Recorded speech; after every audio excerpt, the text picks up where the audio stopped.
पद्मपुर उपखंड सोड़ा गाँव में लज्जा घटना 7 वर्षर शिशु कन्या को दुष्कर्म पर हत्या अभियोग। माछ धरिबा बहाना करी प्रशांत बाग नामक 35 वर्षीय युवक शिशु कन्या को दुष्कर्म पर हत्या करिथिबा अभियोग। पद्मपुर उपखंड पाइकमाल थाना मोहुलपाली ग्रामर जड़े 7 वर्षर शिशु कन्या को दुष्कर्म पर हत्या करिथिबा अभियोग होईछि। पुलिस अभियुक्त को अटक रखिथिबा सूचना मिलिछि। घटनास्थल रे पुलिस पहुंची तदंत आरंभ करिछि। पद्मपुर उपखंड सोड़ा गाँव में लज्जा घटना 7 वर्षर शिशु कन्या को दुष्कर्म पर हत्या अभियोग। माछ धरिबा बहाना करी प्रशांत बाग नामक 35 वर्षीय युवक शिशु कन्या को दुष्कर्म पर हत्या करिथिबा अभियोग। पद्मपुर उपखंड पाइकमाल थाना मोहुलपाली ग्रामर जड़े 7 वर्षर शिशु कन्या को दुष्कर्म पर हत्या करिथिबा अभियोग होईछि। पुलिस अभियुक्त को अटक रखिथिबा सूचना मिलिछि। घटनास्थल रे पुलिस पहुंची तदंत आरंभ करिछि। आपन परिचय आज्ञा मो ना दिलीप कुमार बेहरा सरपंच टेमरी ग्राम पंचायत। तो आप गाँव में जेन गोटे आज घटना होती विषय काना कहबे केनता केना देखुन आज आमर गाँ सोढ़ा सेनु गोटे बहुत माने दुखद घटना घटी जाइए।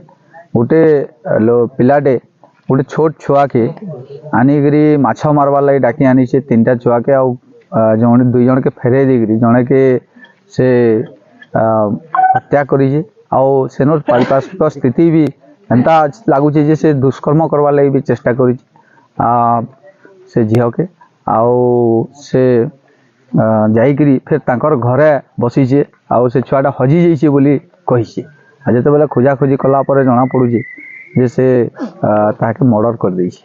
से मुझे निजे पाइकमाल पुलिस के ये बाबद अवगत कर दिली। पाइकमाल पुलिस पहुँचीछन, एसडीपीओ सार भी पहुँचीछन। ये अंचल रे आमे समस्ते खबर कागज किंबा टीवी रे देखुदुनु जे छोट छोट छुआ मान को दुष्कर्म आ मर्डर करूछन बोलिकी, किंतु आज माने एंता गोटे घटना हमर इनो घटी जे जेना कि बहुत अंचल रे गोटे शोकर छाया खेली जाइए।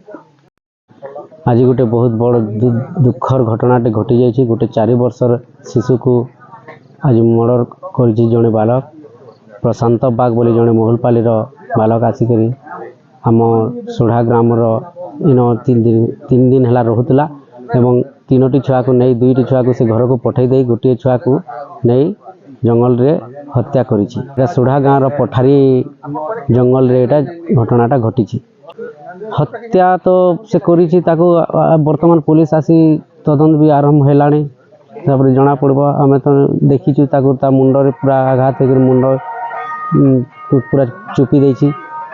तार सहित आ कोन होइछि साइंटिफिक दल आसी तदंत करूछन सेटा परे जना पड़बो।